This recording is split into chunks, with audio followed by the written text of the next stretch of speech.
This is Guilty Conscience, casual discussions on transfer pricing, tax treaties, and related topics.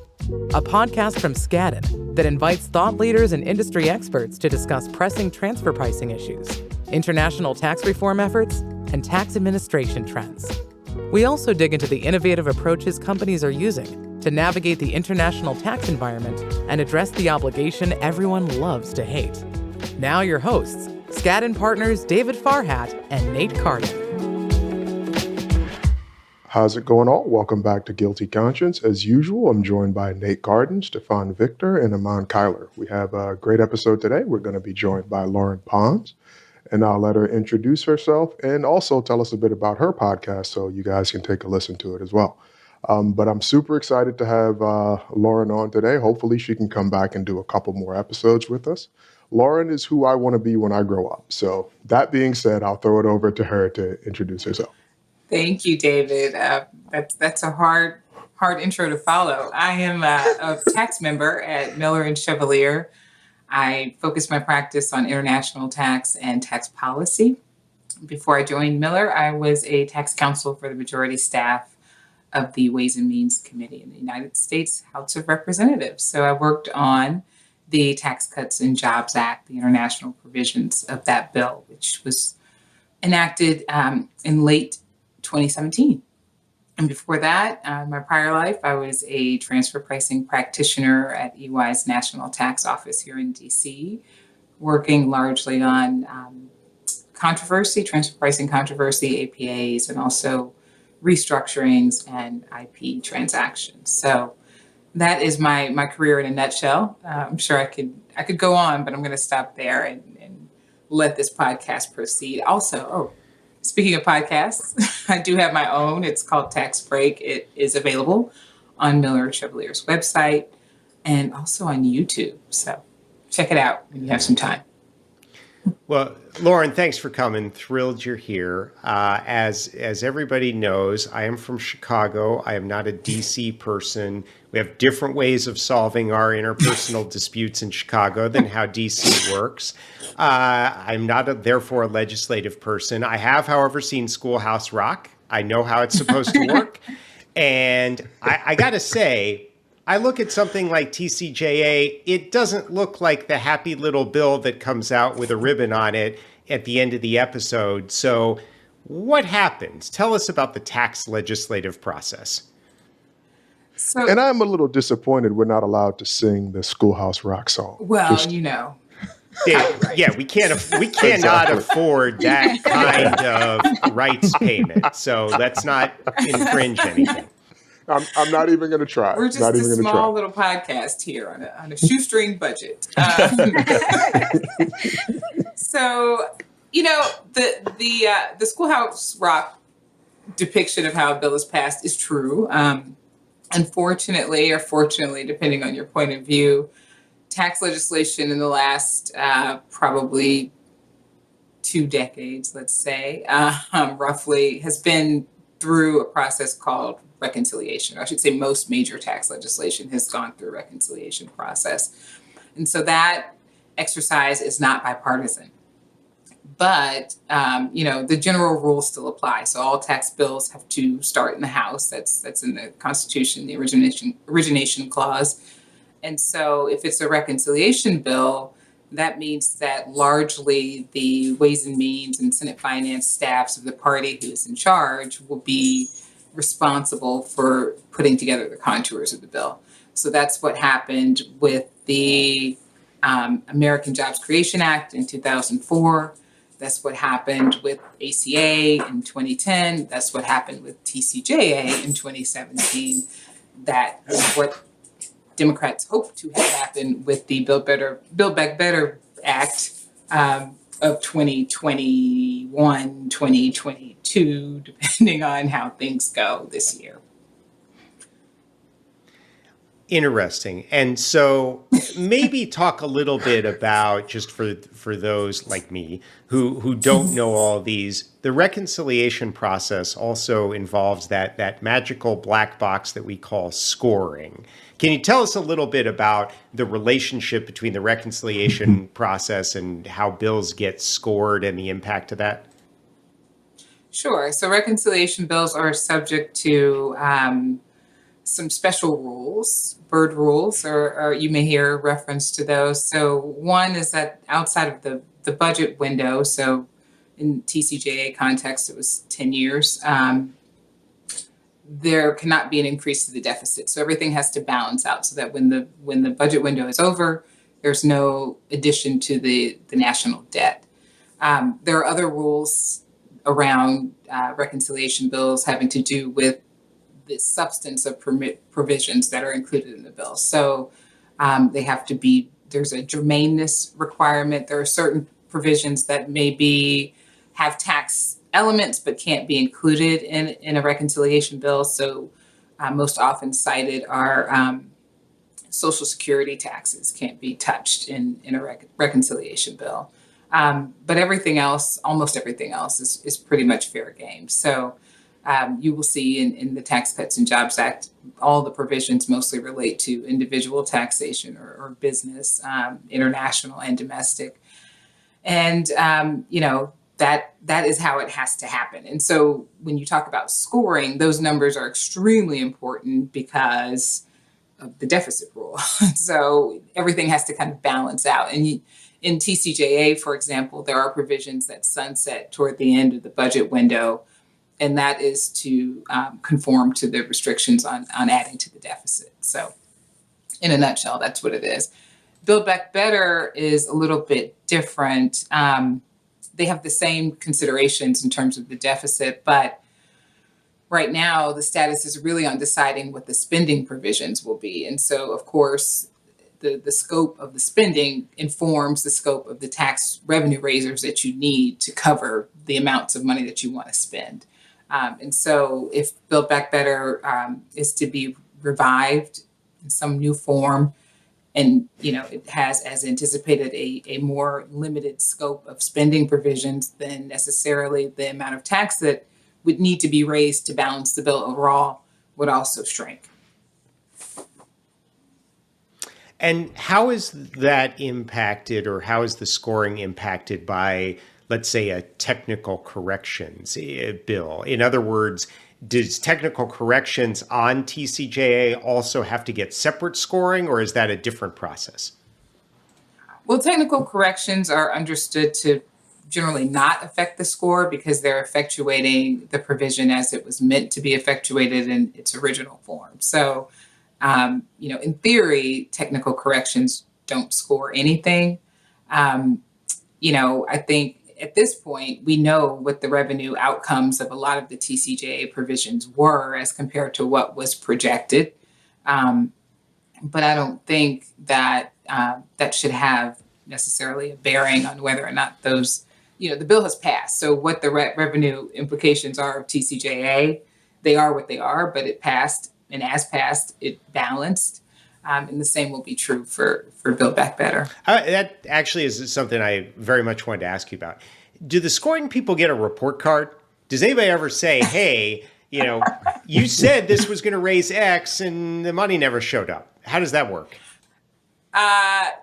No, they don't get a report card. So JCT, Joint Committee on Taxation, is responsible for scoring legislative measures. And you might have also seen scores coming out of the Congressional Budget Office for proposals. But in terms of the bill going through the legislative process, Joint Committee's score is what controls. And they do a really good job. They work really hard, and they were a great partner to have in the process. Really, really smart people, both economists, lawyers, and tax accountants who are extremely bright and very, very technical. And it would be impossible to pass anything without them, especially, from my point of view for tax legislation. But yeah, once the bill goes and once it's enacted, we can look back and say, oh, well, it didn't raise what we thought it was going to raise. And it's not a science, it's an art. JCT, of course, has access to taxpayer data, but they're also trying to predict behavior, which, as we all know, is very difficult to do. And so they're trying to predict taxpayer behavior, not in isolation. So there's a provision, but they're looking at the bill or these provisions in tandem with not only each other, but existing tax law. And so trying to think about how are these changes or these proposals going to impact behavior vis-a-vis what's in the bill itself, and also vis-a-vis what tax laws exist and aren't going to change. So it is not an easy task. So on that, if you can give us a look into the influence from the taxpayers industry as all of these things are coming down, as you guys are asking for comments, how's some of that handled when you're going back and forth? So I can only speak from experience for TCJA, but we certainly invited taxpayers to come in and give us, real world impacts of these proposals. And that started, before we released the bill in committee and went all the way up through until really almost the end of the entire process. And so, taxpayer feedback is essential to kind of the process, I would say, because thinking about policy, and how we think the rules should operate or will operate is very different when faced with taxpayer-specific fact patterns. And of course, we can't anticipate or envision all of the different fact patterns that might exist out in the world. And so it's very important to have that feedback that says, you thought that this is a good metric or a good way to measure something. Well, in reality, it doesn't work. Or you think that the impact of this deduction is small when in fact it is quite large, and here's why, or if you change this limitation, here's the impact to our business. So all of these things are important. It's important to, that is our legislative process in general, not just with tax. We hope for those impacted by the rules that are under consideration we hope for their input and their assistance in the drafting process. And I think, honestly, it's a better result when we get that kind of input. And I know that during TCJA, there were a range of emotions. Like, some taxpayers were just like, that's never going to happen. And so we heard a lot of feedback in January of 2018. But, the bill passed in December of 2017. So I would encourage anyone who, when there's legislation on tap, whether you think it's going to pass or not, if you are adversely impacted by the provision, to make your position known. It may not change the outcome, but, at least you're participating in the process. The place you don't want to be is a bill is up for consideration. That. You don't give input because you think that it's not going to pass, or it won't affect you, or you haven't really done the due diligence to figure out how it does affect you. And then it passes, and then it's much more impactful than you might have imagined. So I would encourage taxpayers to participate. And you talk about getting all the comments in January. And I must say I was amongst a lot of the folks making some of those comments. Whether they got to you or not, I don't know. But I think a lot of us understand the frustration from the advisor taxpayer community when these things happen. If you can pull the curtain back for us a little bit and share with us some of your frustrations. What frustrates people on the Hill or folks up there that are actually doing the drafting when we're looking at this thing? So you get this storm of, we'll say, complaints in January. What's some of what you're feeling or saying? Because I can kind of hear a little bit from what you're saying. Like, listen, you should have said something before. You had a shot and didn't. But what are some of the frustrations there? Well, I'll start with what would be ideal instead of what is not ideal. So what is ideal? I don't mind critical feedback. I can only speak from my own experience. So there was nothing personal about feedback. So don't be afraid to be intense with your criticism. Don't hold back, but at the same time, offer a solution. So, it's great if you want to come and complain for 30 minutes and tell the tax writer, the staff, how terrible their idea is and how it never is going to work. And here's why it's awful. And then wrap up and say, thank you. That's fine. But that's not really, that's not something that they're going to really take away from, like what do I do with that? I know you don't like the provision, but how would you make it better? I think avoiding what I call chicken little prognostications, like the impact of this provision is going to bankrupt my company, or if this is passed, we're going to go out of business, or that's really not helpful. It's much more helpful to say something like, the impact of this provision is material to our business. That gives me a sense of scope, or here's where we were before this proposal and here's where we would be after. Here's the impact on our business. Here's the impact on our ability to hire folks, keep them employed, things like that. So, constructive feedback is what I'm trying to convey here is most effective.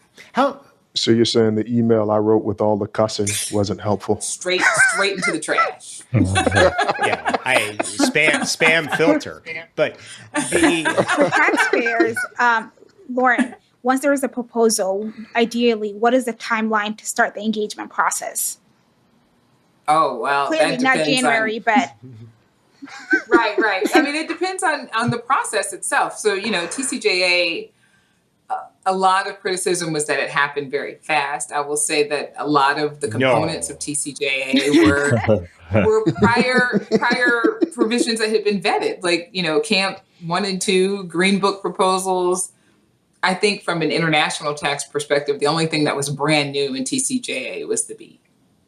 Everything else had been floated. And so, Nate, I was just waiting for David we know how much David loves the BEAT. That was brand new. Love it. Yeah. I mean, look, I think, do I take exception?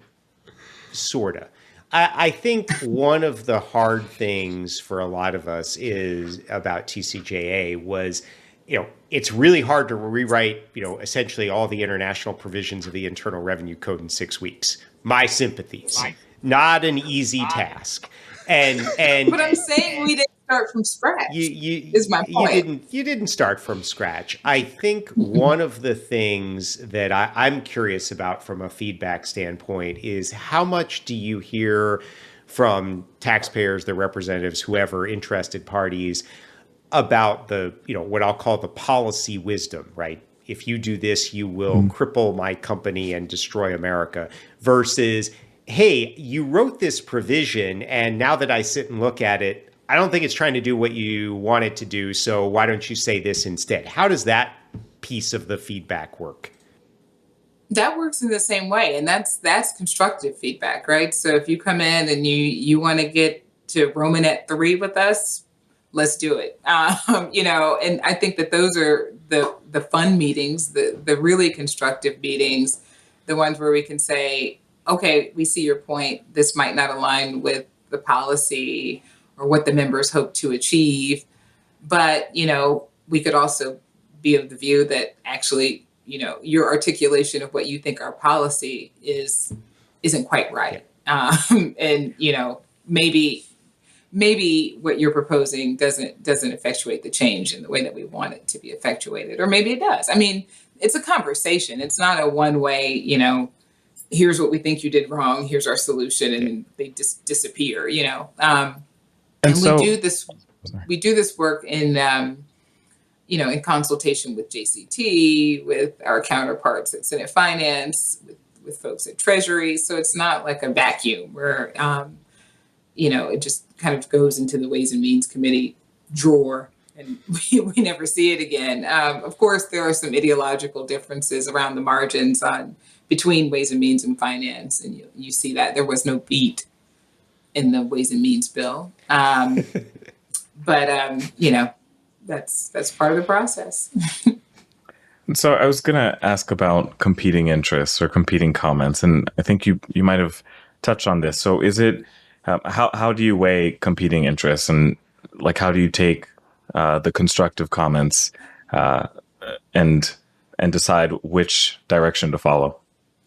Well, I mean, I said this all the time on the Hill. We work for members. It's not up to us what the policy is going to be. And so ultimately, the policy has to be reflective of what the members hope to achieve. So, Ways and Means Committee members, members of each house writ large, and what the leadership hopes to effectuate through the changes to the code. So, to the extent the constructive feedback, even if it's, thoughtful and the points they make are correct, if it's not consistent with what the members hope to achieve, I would say that there's a very low likelihood of seeing it work its way into the bill. And what about those of us who felt the beat was a personal attack? Well, why would you feel like it was a personal attack, David? It doesn't even say your name. How much time do we have? Just let it all out. Just yeah. This is a group That's not therapy wise, session. Stefan. That's not wise. It's a group therapy session. It's only been 4 years, a little over 4 years. Some of us are still nursing wounds. Get it out, David. Get it out. So, are you hoping for the shield instead? I'm going to pivot to Build Back Better. There you go. What's the word? What's the old saying? The devil you know. Better the devil you know than the one you don't. Than the angel you don't. But I'll leave that one at that. So I hear a beat proponent. Yes. That will be the day. When we hear David advocate for the beat. Maybe one thing that you could talk about before we switch over to Build Back Better and kind of how you're thinking about that is, can you put this into the overall political process for us? I mean, obviously, one of the things that is strange, right, at least at the outset, is, hey, TCJA, we got to do it really, really fast. Right? As I've said before, the Constitution gives a party 2 years when they control both chambers and the White House to do what they want to do. That obviously is not practical, but just within the tax writing process, how does that broader political cycle play into it? Well, it certainly does compress the timetable, right? And so we see this every time there's a reconciliation bill. We know that midterms are coming up. Now for later this year, later in 2022, which certainly is impacting what people might view as the likelihood or unlikelihood of BBBA passing sometime this year. The conventional wisdom is you go in the year immediately following the changeover, right? So ideally, it would have happened in 2021 because they have the whole year. You also have budget constraints. So this is budget reconciliation. So after 9/30, the end of the fiscal year, it's impossible to pass a reconciliation bill. So in the second year that we're looking at midterms, you've got political calculations. Regardless of the party that's in charge, you have to be concerned with midterms. You also have a September 30 deadline because of the budget constraint. Closer you get to November, the less likely, as the conventional wisdom goes, members will be to pass a tax bill depending on its contents and how it might be viewed by voters, right? So that is the calculus. And that is, as you note, a feature of our system. Like the 2-year turnover rule is not really going to change. And it's also conventional wisdom that the party that wins the presidential election will lose in the midterms 2 years later. It's just kind of a natural, just the way it goes, at least in the House. So then I guess one of the things I'm curious about, because you mentioned the 2004 Act, right, American Jobs Creation. And one of the things that I think is going to be an incredibly naive comment, but intentionally so, is after all the battle of reconciliation happens and the people that are in the minority party are grouchy about the fact that this was done on a reconciliation basis, one could imagine a mentality that says, okay, yeah, we lost that political fight, but fundamentally we want the law to work properly. And so let's do a technical corrections act. Didn't happen with Affordable Care Act. Didn't happen with TCJA. Has that changed, or has there never been a willingness on the part of everybody to just do a technical correction so that at least what passed works? I think that it has gotten more of a contentious prospect to think about passing technical corrections after a reconciliation bill for tax provisions.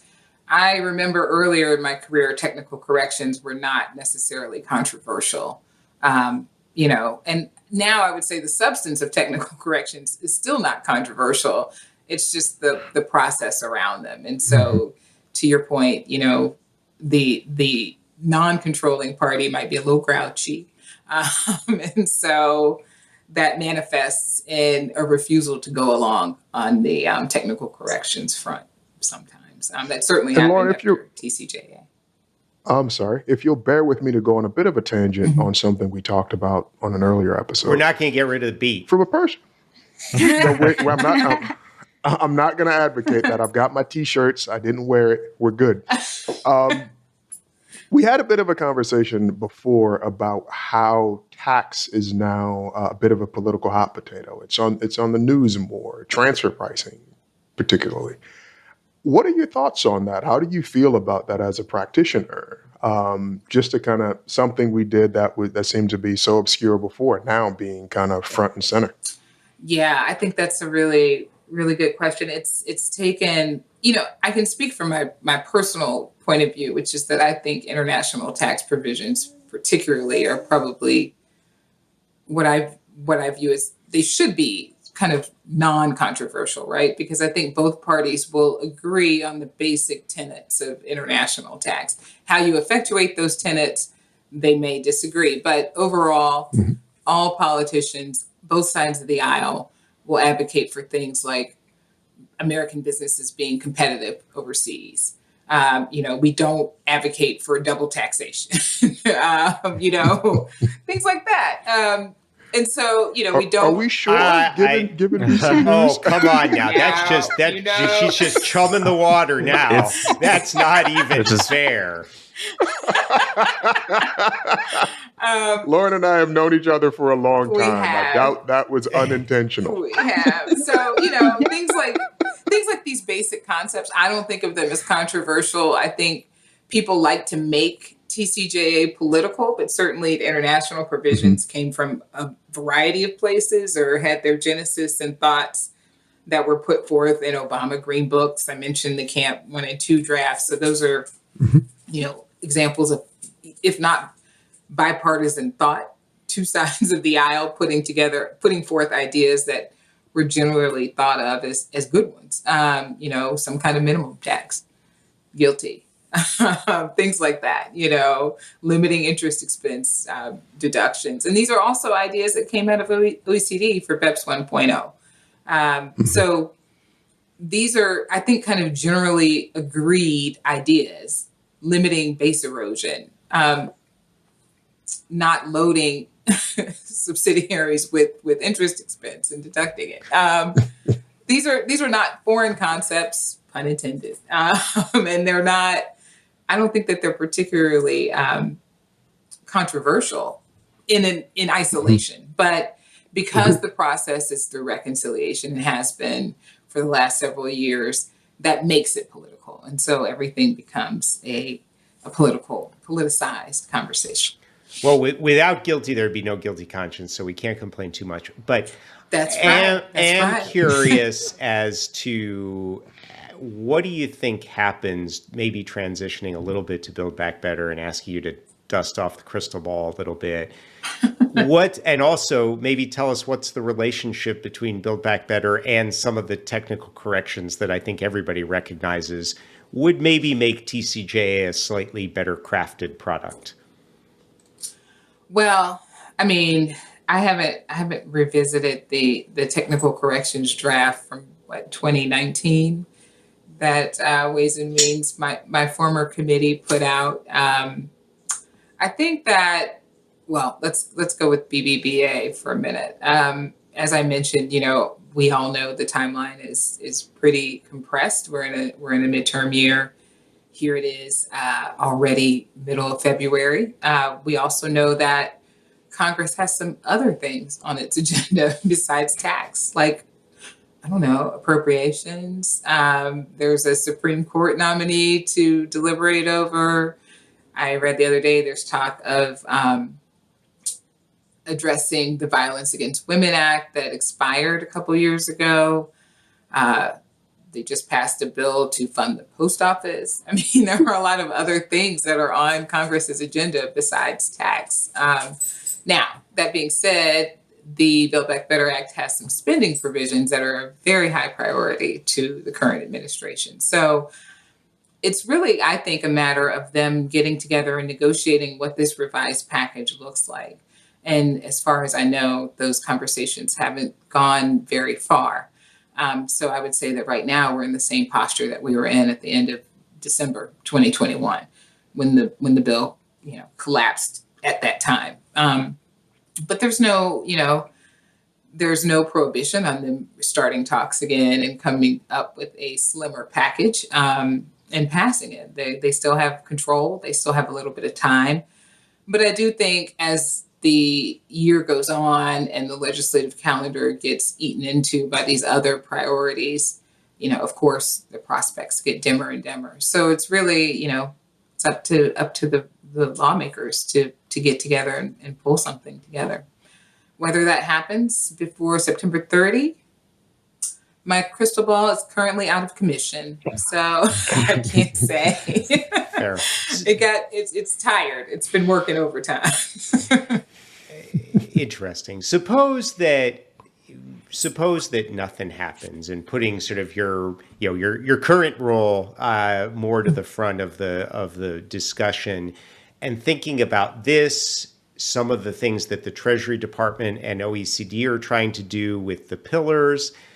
At the risk of asking a overly controversial question, might seem to me that the Treasury Department is pretty far out over its skis in terms of where we are with respect to the pillars. What happens if Build Back Better doesn't get passed? Well, I think that we're going to have to start thinking about some other vehicles to look to pass the changes for GILTI that are going to be required for that regime to be deemed consistent with an income inclusion regime under Pillar 2. And when that happens, what that vehicle might be, anybody's guess. But I mean, it does have some really serious implications for what's happening on the OECD side. And I think, we as American tax practitioners talked a lot about GILTI coexistence, and as long as we get this, everything will be good. But I think even with GILTI coexistence, there are, based on the model rules that came out at the end of last year, some new, novel, and complex issues that have been presented, even if we had GILTI coexistence. So without GILTI coexistence, I think all of those issues are exacerbated, obviously. But even with GILTI coexistence, we might have some issues. And that's another podcast, another at least hour of talking about all of the intricacies of these rules. You're always welcome back. You're always welcome back to have the conversation. We could totally do that. But I mean, honestly, I do think that the GILTI coexistence issue is not going to go away. And we're going to have to figure out when we can legislate to get that, because without it, it's a really burdensome prospect for U.S. multinationals to have to face. Right. I will note for those who are just listeners and not on video that Loren gave me a very stern look that when she said, when this happens. So it's going to happen. When, yes. I do think it's a when, not if. Just when is the huge question. Like, I don't know when it would be. But the need for GILTI coexistence won't go away because we weren't able to pass these conforming changes this year or last year. And Nate, without GILTI, we could have been The Beat Goes On as well. But that would have been a lot of trauma for me for every all show. All those disco lovers out there. Wow. Or David on the Beat. Oh, yeah. Which would have been a one-person, no-guest podcast. A lot of vitriol. A lot of vitriol, a lot of musings. Exactly. Iman, you look like you've been trying to get in the game. Well, I guess I will get in the game now. Loren, what are some international tax reform proposals that you're excited about, and what are some that you're not so excited about? You know what? I wouldn't say I'm excited or not excited about any particular one. What I am excited about is that the conversation is continuing. Like, this work is never done. And so it's always fun to look at what's on the table, figure out what these changes are vis-a-vis what is existing law. How will it impact, my clients, the overall framework that we're trying to put into place with regard to our international tax system? Does this make sense? Is the system holding together? What's happening in the rest of the world? What are people doing? Folks are trying to move toward some kind of DST or delayed implementation of a DST while they wait for Pillar 1 to come into being. This is all fun to me. I think it's really interesting to see how our rules work in isolation. And then, of course, since nobody is really operating in isolation, how our rules work in tandem with what's going on in the rest of the world. What's happening with treaties? How might treaties evolve if this pillar work advances? What can we do? Like, what is dispute resolution going to look like 20 years from now? So with every new proposal come new challenges and new things to think about, and new ways of thinking, changing our ideas about what we can all agree on in terms of international tax. What are the tenets that we're going to be all coalescing around in the 21st century? Because it's going to look different than what it looked like, in 1900. See, Loren, with a far more positive view on tax reform and things than Nate had when we asked him that question. Wow. Nate. Well, I always say... Nate said he had one. He said he had one more in him. I'm telling everybody, listeners know I have one left in me. So let's make it a good one. Make it count. What? One tax reform.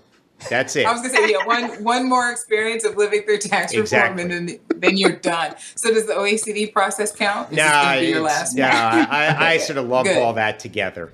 Okay, good. It's going to be all right. It's going to. It will be all right. It will be. I always say, I like tax. I like what I do, obviously, on its own. But I also say it's just money. Like, it's not life or death. There you go. Nobody's dying over here. It's tax. So it's good. Death and taxes, they do go together, though. Well, I mean, yeah. And that you can't escape either one. Right. Especially with two more tax reforms, then death and taxes will definitely go better together for me. Right? You just hope they're not concurrent. Exactly. Yes. I want to ask you about treaties. You just mentioned treaties. It feels to me like they don't get the attention and coverage they deserve. Mm-hmm. And just to throw out a controversial statement, it feels to me like a lot of what we're doing now, particularly on the OECD front, is really a substitute for dissatisfaction with the treaty network. Agree, disagree? Can you expand on that? It seems to me like we have a set of treaties that have evolved over time. We have provisions that prevent withholding if you have a treaty partner on the other side. Used to be the case that we said, hey, we entered into this treaty with this country because we're satisfied enough with their tax system that we don't feel like we have to withhold on our end. Now, roll the clock forward to Pillar 2.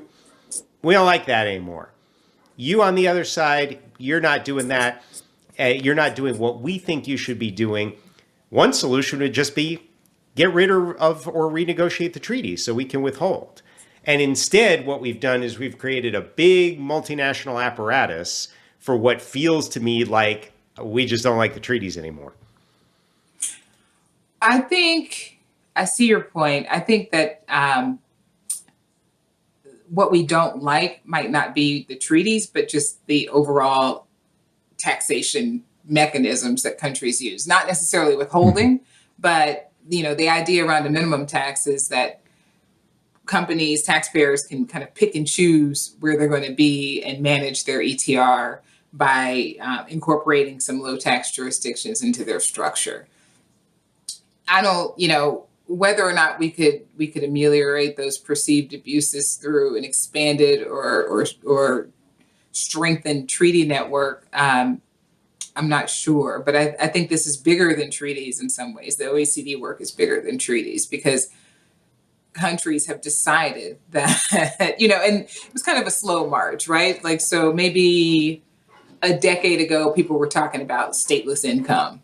And then we got to BEPS 1.0, so tightening up rules about interest expense deduction or implementing CFC regimes or looking at hybrids or, all kinds of things that we felt were ways of eroding a tax base or artificially lowering your tax bill.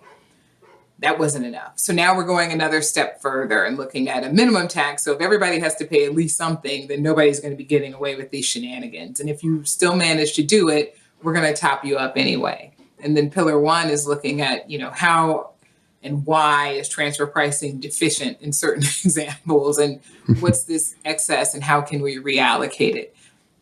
And those rules, I don't think that's a failure of our treaty network so much as an evolution of the thinking that goes along with how to really capture what taxpayers are doing, where are they doing it, and how are they calculating the tax that's due in these jurisdictions where they operate and now where they penetrate the market without even being there. So is it just a natural evolution of the cat and mouse game, so to speak? I think so. I feel like certain jurisdictions feel like they're just not able to keep up with innovation, with the change of business. Like I don't think of that as anybody's fault. The markets have changed. The way we do business has changed. Economies around the world have changed. We don't only make things anymore, like physical things. It's not a reality. And so I think the work now is looking at ways to capture that change, that shift in how economies run, how they hum along based on commercial activity. It's different. That's a great point because things changed very quickly because for a long time there were changes and innovations, but it was generally the same. Yeah. And I think since maybe the late 90s to now, technology kind of took over and all of that's very different. So I guess the tax system does have to evolve and very quickly. So this might be some of what we're saying. No, that's an excellent point. Yeah, don't forget about COVID. Well, yeah. Well, COVID just how can we? Yeah. That impacted, revenue. Right. Countries weren't getting as many tax receipts as they planned on because of a global pandemic. So that, makes the need for revenue more acute. But I think even without COVID, we know without COVID we were heading in this direction because the Pillar 1 and 2 work started before COVID. COVID was a bit of an accelerant, if nothing else. Right. No, but I'm watching the clock, and unfortunately, we're getting to the end of time. I have one last question for Loren. Please, I was going to say, do we have a last question, and then we can give it to Loren for some closing remarks. Totally unfair, and I remind everybody that when you're on Guilty Conscience, Loren speaks solely for herself. Listen to all this. Listen to the discussion about technological change, etc. Is income tax worth it? Still, it's hard. It's complicated. Would revenue-based taxes or VATs just be a better way to tax businesses? Here you go. Nate, some of us have to work and pay bills for a while. You, Nate. You ain't that old. I know. Are you that close to retirement? Like, seriously? And if so, how can I get that close to retirement? More reform. That is the perennial favorite as a source of revenue that remains untapped in our lovely home country. But, politically, I think it's a hard obstacle to overcome. There's just, people always say that whenever there's a tax reform conversation, it's like, well, why don't we just institute a VAT? And it's like, because the people who make the laws don't want one. Was that your best impression of Nate? It was a composite of Nate and everyone else who asked the VAT question. Nate's like, thank you. It had to be asked. No, it does. It does. It's a legitimate question. It really is a legitimate question. And it's just, we don't, in the US, for whatever reason, VAT is still not an attractive option. That doesn't mean that it never will be. But right now, there's no political appetite by those who are in office to put one into place, as far as I can tell. I mean, you see that there's a bill on the table with a bunch of tax reforms, and there's no VAT provision. Exactly. Well, we could keep going for a long time. It's fascinating stuff. Indeed. I just want to thank you for coming on. Always a pleasure to talk Thank to you for having Yes. me. This was fun. Please come back. I'm sure people will realize why I want to be you when I grow up once they listen to this. But any final comments for us before we wrap? I don't think so. I want to come back. I want to talk about OECD. I want to talk about the role of transfer pricing in this new world where Write this down so we're we can hold approaching, it here. and whatever else you guys want to talk about. But this was a lot of fun. Awesome. Thanks so much. Really appreciate it. And thanks all for listening. Hopefully you guys join us for another session. Thank you for joining us for today's episode of Guilty Conscience. If you like what you're hearing, be sure to subscribe in your favorite podcast app so you don't miss any future conversations. Skadden's tax team is recognized globally for providing clients with creative and innovative solutions to their most pressing transactional, planning, and controversy challenges. Additional information about Skadden can be found at skadden.com.